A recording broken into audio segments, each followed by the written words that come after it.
happened so suddenly, back in March, when the spring semester abruptly switched to online. Classes actually ended up being just one of those tiny little things that was a part of other, bigger problems. Classes I was going to figure out some way or the other. But first, I had to figure out what I'm doing with my life. What's happening? Where am I going to live for the rest of the semester? What about my summer plans? Is my internship going to get cancelled? Should I go back home to India? But what if there's a new immigration policy later? It was chaos. I didn't know what I was going to be doing. I had to find myself a studying Aisha. I share a room with my younger sister who's in high school and she's online classes too, but I'm on a completely different time zone. After a point, I can't stay in that room since she's to sleep. I don't have any other space in my home where I can study at night without waking up my family.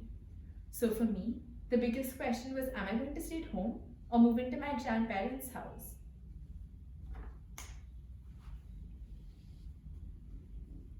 We live in an area where there's a lot of network problems, and so we had to update the internet connections. We had to check, is there fast internet service being provided? I had to choose a lot of my classes in a way that the live sessions were well suited to my time zone.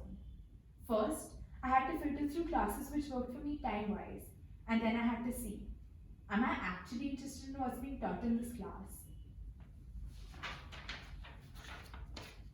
It was stressful in the beginning, with the full semester course load being online.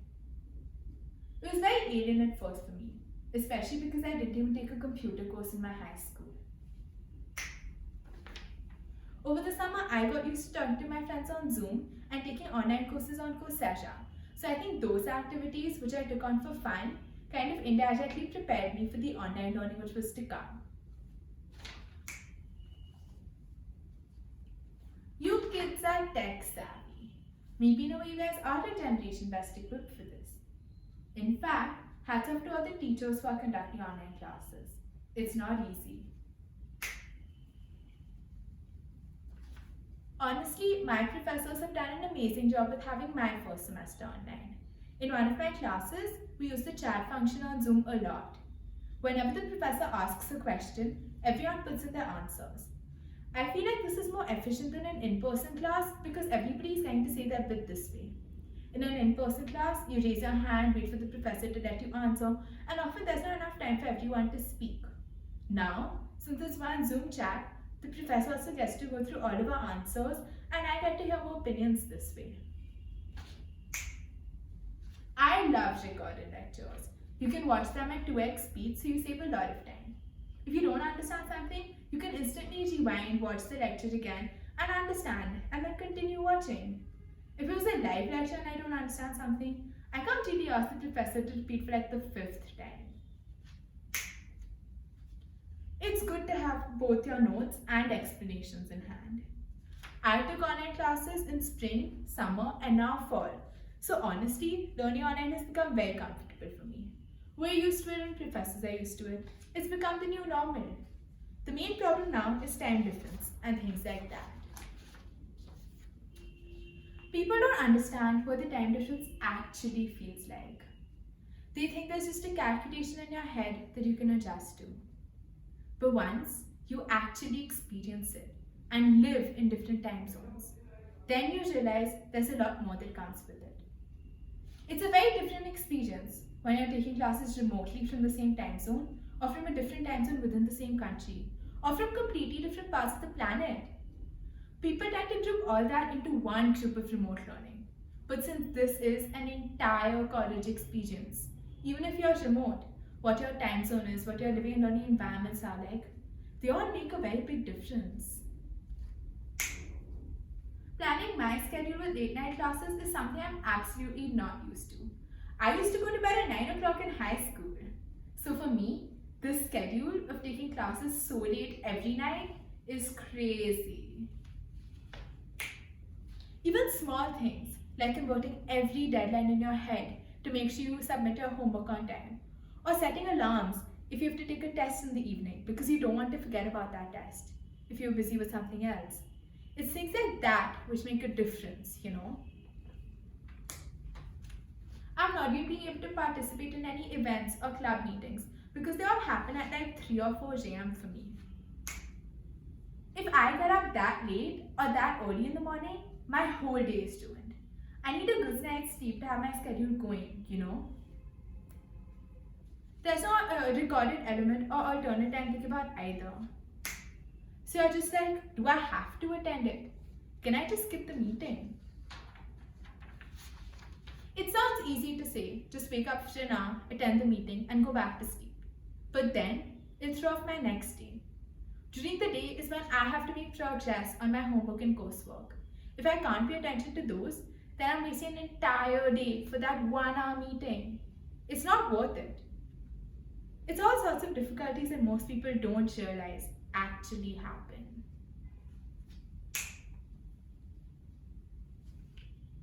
Professors have been very good and very understanding about the time difference though.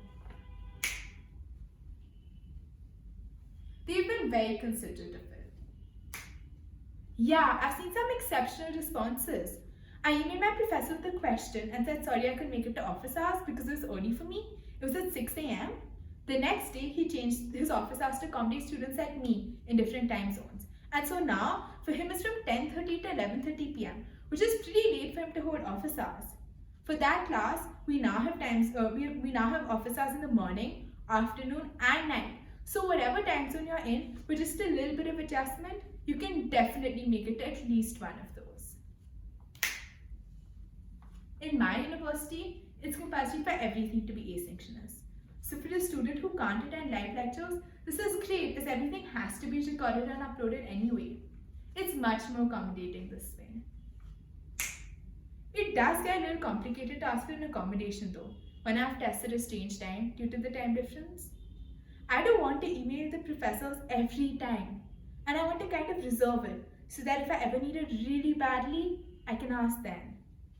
The professor might feel it's okay, I can just make that accommodation, but as a student, you overthink. You don't want to be a burden to them. Especially since with many professors, you're making first impressions, so you think it's just better to rough it out sometimes. These are the things that most people overlook and don't think about.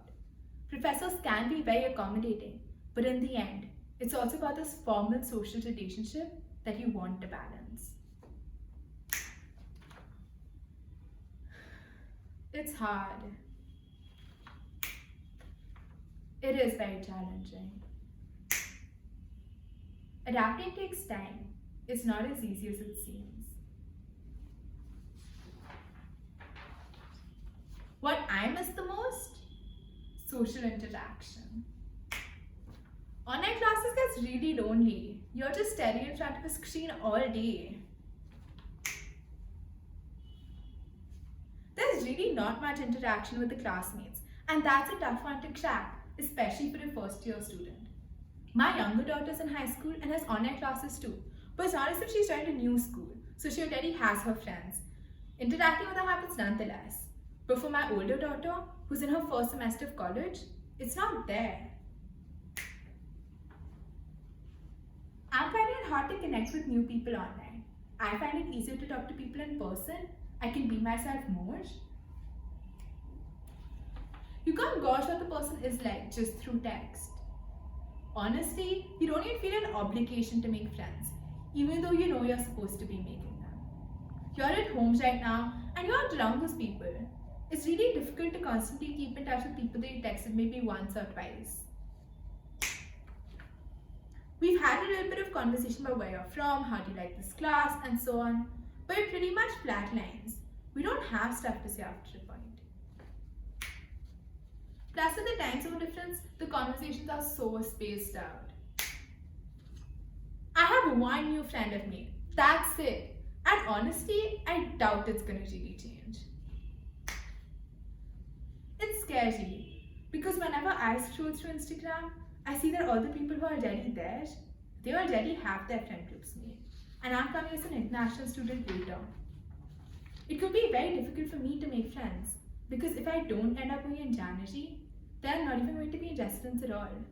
I would have never had a roommate to talk to in the first place, or had anyone in my residence hall to talk to. It would be terrifying.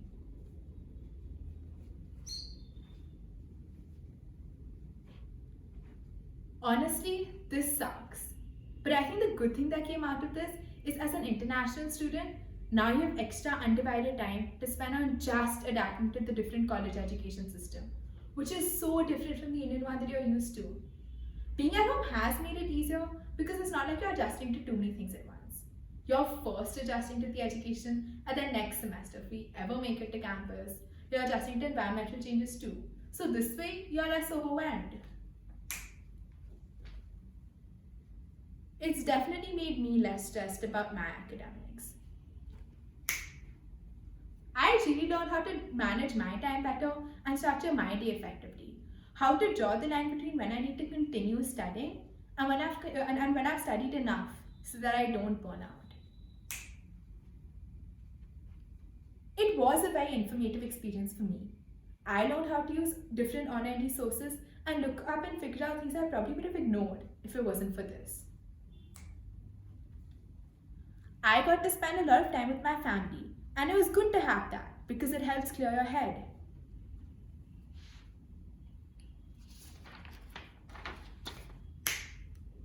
It taught all of you how to be independent and all by yourselves. Even though there are no friends, you gotta do what you have to do. And it made you good at converting times and figuring out time zones, I guess. I feel like this is a new experience, right? That probably nobody living on planet Earth would have had other than us. So if we've gone through this, what can we not go through?